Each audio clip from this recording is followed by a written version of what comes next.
On this one, we have a graph again, and we're going to write it in standard form. I cannot use vertex form on this one because the vertex is not easily identifiable. But again, I do have my roots, so I'm going to use factored form. So here my roots are -1 and 4. I can use my y-intercept as the other point. So I'm going to start out with factored form.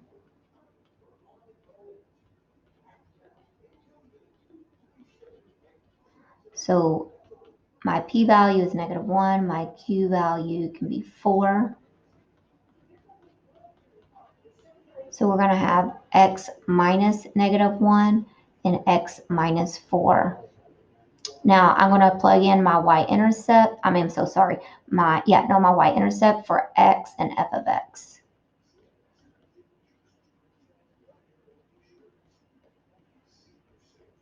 I'm going to simplify the right side.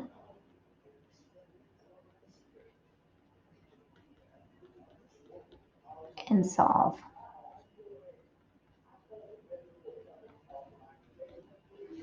So I have f of x equals -1, x plus 1 times x minus 4. I need to put it in standard form.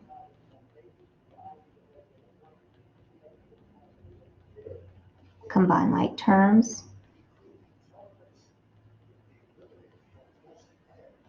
And distribute my negative.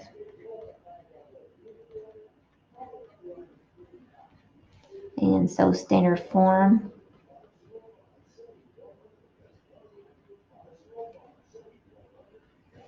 My AOS.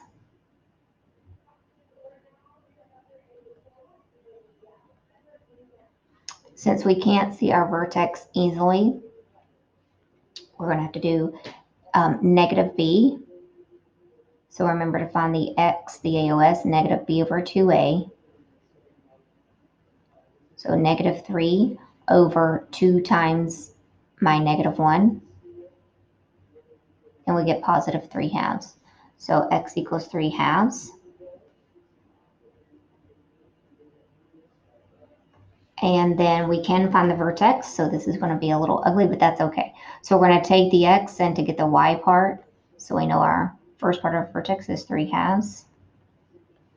We're going to have negative, and then we're going to have 3/2 squared plus 3 times 3/2. We're going to square and get 9/4 and then multiply it by negative. This is going to give us 9/2.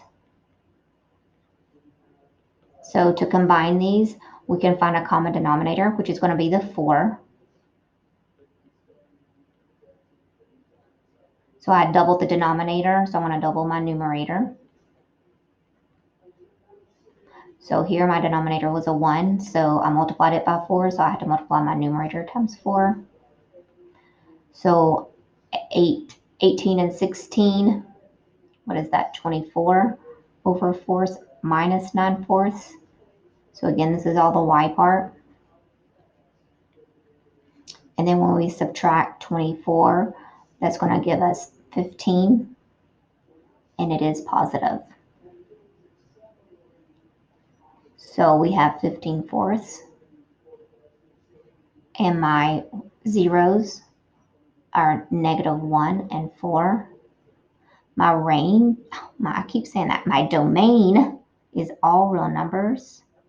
The range, the least number that my y values can be is -infinity, and then it goes up to my vertex, the y part of my vertex.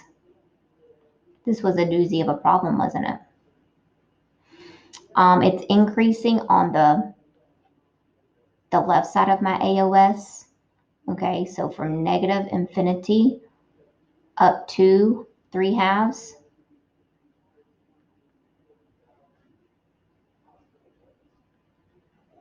My graph is going up, and then from 3/2 to positive infinity, it is decreasing.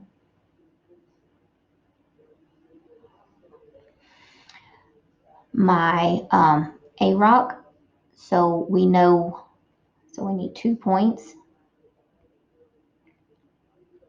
We know when x is 0, our y is 4.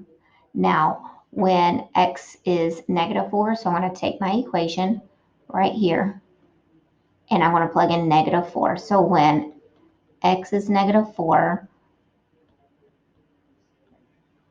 I want to know what the y is. And then we'll use our slope formula. So this gives me negative 16 minus 12 plus 4. Again, you're finding the y value for your ordered pair. So we get negative 28 plus 4. This gives me negative 24. So we have our A-rock is going to be 4 minus negative 24 over 0 minus negative 4. So that gives me 28 over 4, which is 7. In behavior, as x approaches negative infinity, f of x approaches negative infinity. As x approaches positive infinity, f of x approaches positive infinity.